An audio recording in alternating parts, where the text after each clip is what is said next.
In this session I want to talk about the macro environment and how it impinges on an organization. By macro environment we mean all of the influences that are outside of the business. These are the big influences coming from the economy, coming from the government, coming from international trade and international agreements. Big influences that are outside of the business but nonetheless impact on the business. We call these the macro environment.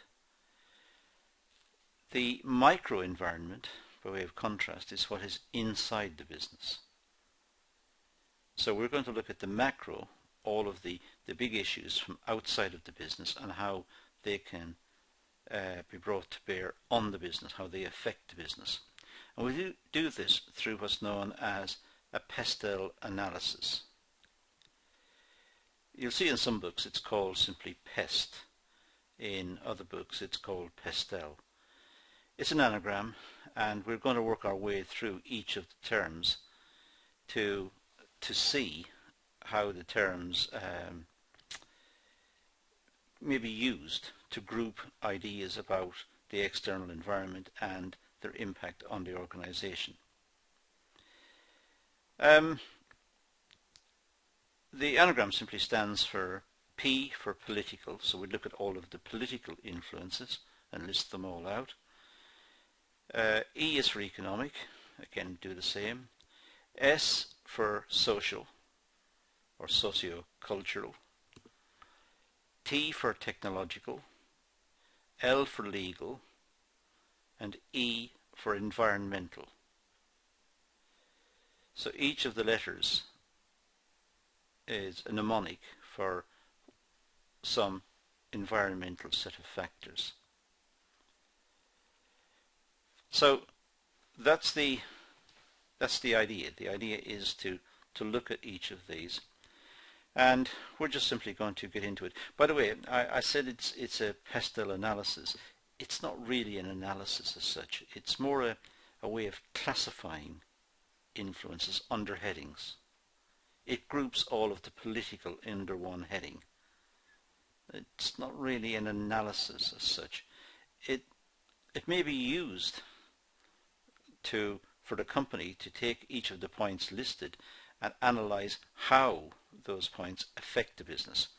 If it is explaining how the various macro points affect the business, then that is an analysis. But the simple act of classifying it under the headings is not an analysis. That's just a listing process. So if the points are used to show how they affect the business, then that would be an analysis. Anyway, let's look at it. It's a method used by companies when conducting a strategy or a strategic analysis of the business. When it's looking at strategy. So it is important because it talks about the business, and it talks about the business in the context of these wider environmental influences. The aim of the analysis is to provide relevant information about the company's external environment, the macro environment in which the company operates. So the main emphasis here is to try to link the company to the macro environment, to see how the macro environment, the wider influences, influence the company. Now, I've said already what PESTLE was, or is. Then we can do that schematically like that. We can say there's the organization in the center, and the political, economic, socio-cultural, technological, legal, environmental parts to the world in which we live all impact on the organization. So that's what we're going to do. And what we're going to do now is to simply look at each one of these in turn, briefly, and to indicate what sort of influences could be grouped under each of the headings. We'll start with political, and so we'll just list a list of political influences, and then as to whether they are useful in explaining the organisation. That would be subsequent analysis, but not analysis we're going to do here ourselves. We're just going to simply say these are possible influences. So when we look at political, we could say, well, there are all sorts. I've just listed 8 here. You'll find in your researches perhaps additional ones or whatever. But if you read down through the 8, you'll get the idea of what these wider influences are. For example, trading policies between countries. How do countries deal with each other, and do they impose tariffs and restrictions on imports, and do they subsidize exports, and exactly what are the trading policies? That's the point. What are the government policies towards the business? It's taxation policy. What employment laws are in existence? The individual business can't do anything about the employment laws, but it should write it down and be aware of it and recognize that it does impact on the business. So what are the employment laws? What are the rights of workers? What are the rights of the consumer protection issues? As I said, what's the current and what's the likely future taxation policy? Corporate taxes or value-added taxes, or what is the likely course of taxes in the next X years? And I also could look at war and conflict and terrorism and see what the relationship with the business is. How will this affect the business? Will it affect the business? And what trading bodies exist? For example, to regulate trade, we have the General Agreement on Tariffs and Trade. We have free trade areas. We have the European Union. We have ASEAN, the Association of Southeast Asian Nations. We have the North American Free Trade Area, and so on.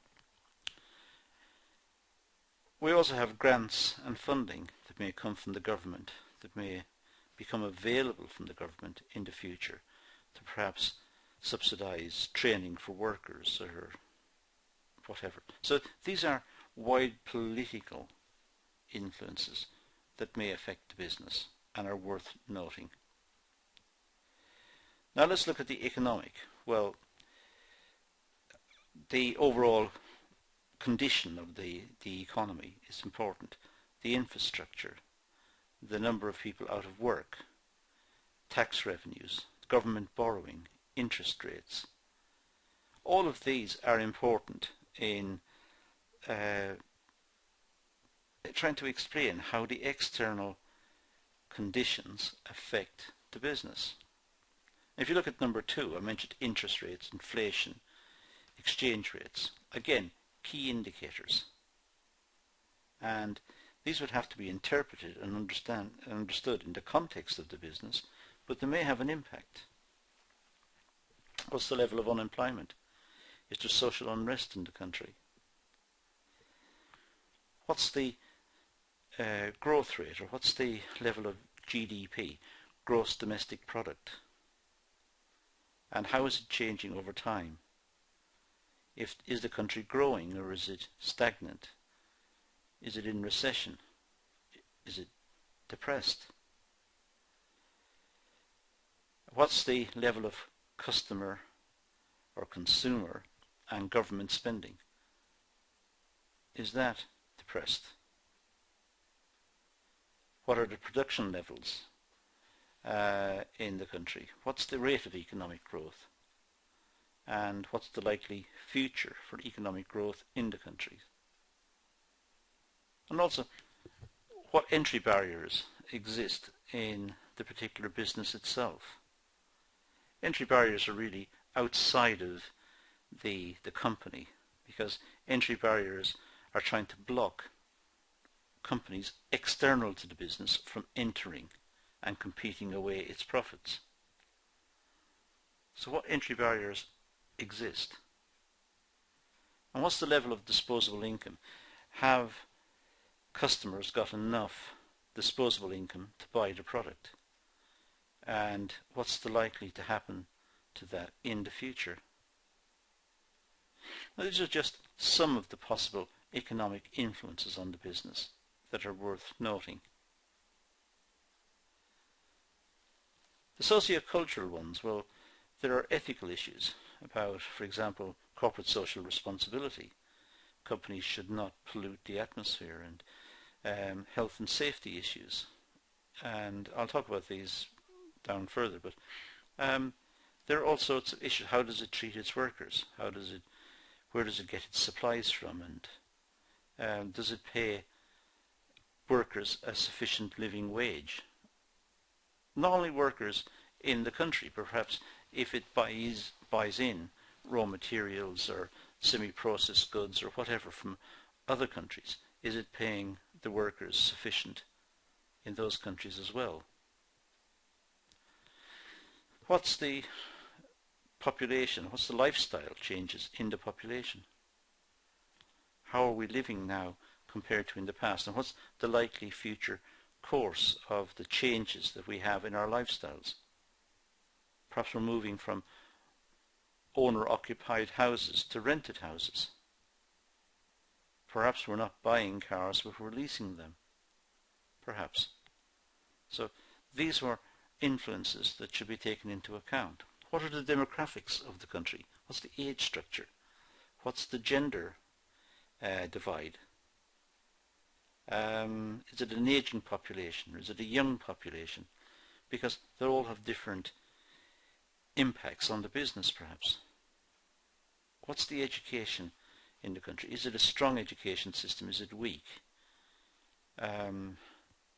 Do people participate at school? What language barriers are there? There may be many languages within the country which may be holding back economic growth because the people can't communicate with each other.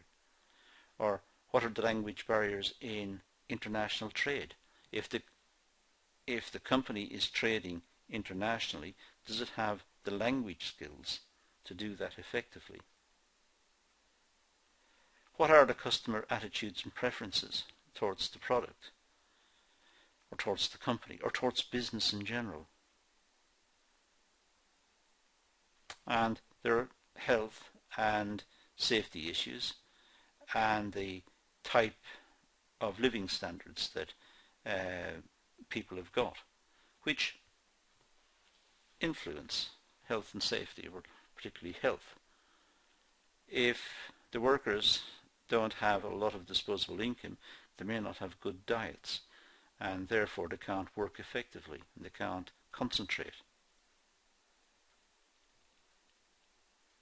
So there are all sorts of issues that may affect the business which are outside. The organization culture and the people's attitude to work. What is the organization's culture? And what are people's attitude to work? Perhaps people don't want to work very hard, or don't want to apply themselves very hard. Perhaps there isn't a work ethic within the country, a strong work ethic. What are the trends in society? Not just fashion, but broad trends, lifestyle trends. What's important to people?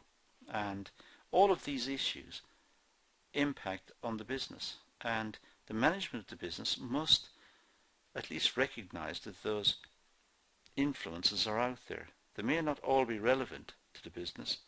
There may be additional ones, as I said, that I haven't listed here that are relevant. But the point is that the management should be aware of these and should be able to itemize them. Technological factors. Well, what's the existing and future innovation, invention trends? That's important. We don't live in a world where it's stagnant, where we have the same products year in, year out. The products are changing. And in fact, it could be argued over the last couple of decades have changed dramatically. What's the general level of funding for research and development? what's happening at universities in terms of research and development. And what sort of research and development is it? Is it primary, or is it survey type work looking at attitudes of the population? Or is it scientific? What sort of research and development? What sort of global communications are there in place to facilitate international trade? And if it's a period of rapid innovation, then machines will become obsolete very quickly. Existing technologies will become obsolete because of the rate of technological change. The internet has changed the world and will probably continue to do so, and do so at a never increasing rate. And nobody's surprised at the innovations that seem to be worked out on the internet and are made available to the users on almost a daily basis. People have ceased to be surprised. It is now an expectation it will change. We've also got waste disposal and recycling, which are now big issues in the country. People are more conscious of recycling and the importance of using the same products many times to save on the Earth's resources. And also, of course, there is transport, which is changing as well. All of these, and more, perhaps when you do your research you'll find more, as I said on the previous slide. All of these need to at least be listed. Some of them may not be relevant to the business, some may. And if they are relevant to the business, then an analysis may be conducted. But initially, this should simply be brainstormed and written down as possible influences. The legal environment, well, there's always the impact of legislation, health and safety, and employment, and even issues on global warming, on the environment. But the business also has to be careful about the future legislation and how it will impact on the business. So it should be aware of what the political parties are saying, what their plans are for the next X years, the next 10 years, let's say. So it should be listening, because changes in policy will affect the business. And also trading policies. What's likely to be the case of changing trading policies, trading within, say, a trading bloc, say within the European Union, or trading with other countries outside of the European Union. What are the legal implications? Sometimes contracts may be drawn up with the country, but that country is suddenly accused of terrorism, let's say, and the government says the company can no longer trade with that country. Well, that could be a big effect on the business. Forgetting everything else, just simply a big effect on the business.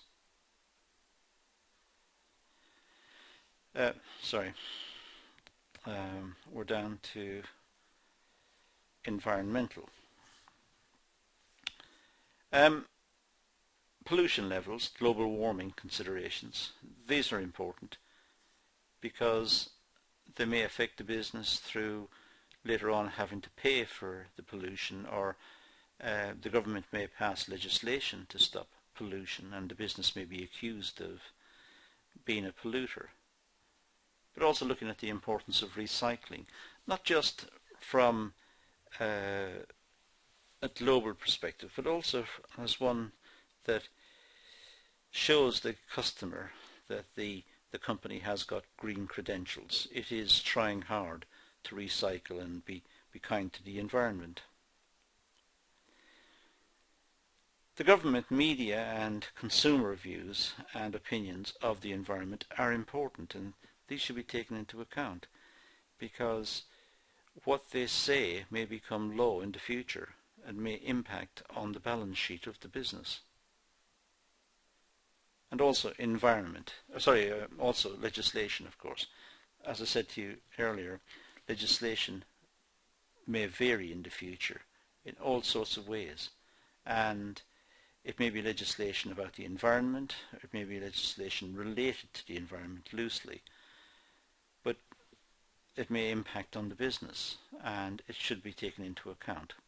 So essentially what PESTLE is doing is it's taking these headings and trying to list out what influences come under each of the headings, and if the influences seem to relate to the business in some obvious manner, then some analysis could be done to explain how the influences influence the business and what measures can be taken to sidestep any adverse effects, or indeed what steps can be taken to exploit any advantage that these conditions would bring. So it's sidestepping the disadvantages that may be out there and exploiting the advantages. So PESTLE is just a list of these headings, and it's worth doing some research on this, going back over notes, slides here, making a note of them, and doing some research online to see that a full list can be worked out. Long lists may not all apply to a particular business, but it's worth noting it's easier to delete them, to try and just in case one is missed completely, and it may have an impact in the future. So having a long list is not a bad thing. So do some research on that, and really that's all I need to do on this session. So thank you for watching.